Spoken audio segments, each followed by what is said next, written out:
सांप भले ही जहरीला ना हो, उसे विषैला होने का ढोंग करना चाहिए। एक व्यक्ति को बहुत ईमानदार नहीं होना चाहिए। सीधे पेड़ पहले काटे जाते हैं और ईमानदार लोग पहले शिकंजे में आ जाते हैं। दुष्ट का त्याग करो और संतों की संगति करो। दिन रात पुण्य अर्जित करो और सदा उस पर ध्यान करो।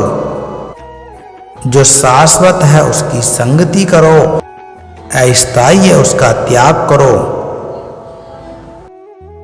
किसी व्यक्ति का खोया हुआ धन और एक राजा का छीना हुआ राज्य द्वारा प्राप्त किया जा सकता है, लेकिन अगर किसी व्यक्ति का शरीर नष्ट हो जाए तो उसे द्वारा प्राप्त नहीं किया जा सकता।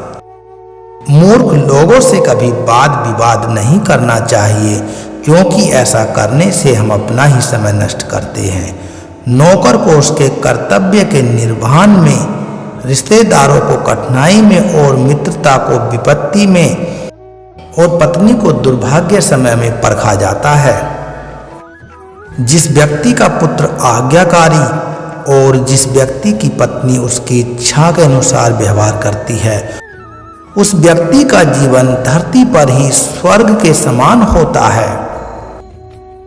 एक दुष्ट पत्नी, एक दुष्ट दोस्त, एक दुष्ट नौकर और एक घर में एक सांप के साथ रहना मृत्यु के अलावा और कुछ नहीं होता। मेहनत करने से दरिद्रता नहीं रहे, धर्म करने से पाप नहीं रहता, मौन रहने से कलह नहीं होती और जागते रहने से भय नहीं होता।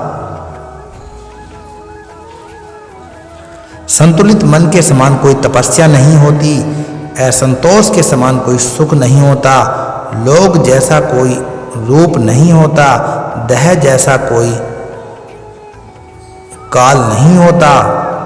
जंगल की आग पेड़ों को जलाकर रख देती है। शीतलता और सुगंध के गुणों से संपन्न महंगा चंदन का पेड़ भी आग के संपर्क में आने पर जलने से नहीं बच सकता।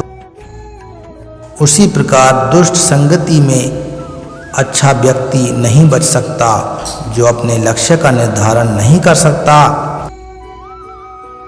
वह व्यक्ति समय के साथ नष्ट हो जाता है। किसी की वर्तमान परिस्थितियों के आधार पर हम उसका आकलन नहीं कर सकते, क्योंकि समय में इतनी ताकत होती है, वह कोयले को भी चमकदार हीरे में बदल सकता है। जो व्यक्ति भविष्य की परिस्थितियों से अवगत है और अपनी बुद्धि से उनका मुकाबला करता है, वो हमेशा खुश रहता है। और जो व्यक्ति बिना काम के अच्छे दिनों के आने की प्रतीक्षा करता है, वो अपने जीवन को धीरे धीरे नष्ट होने के कगार पर ले जाता है।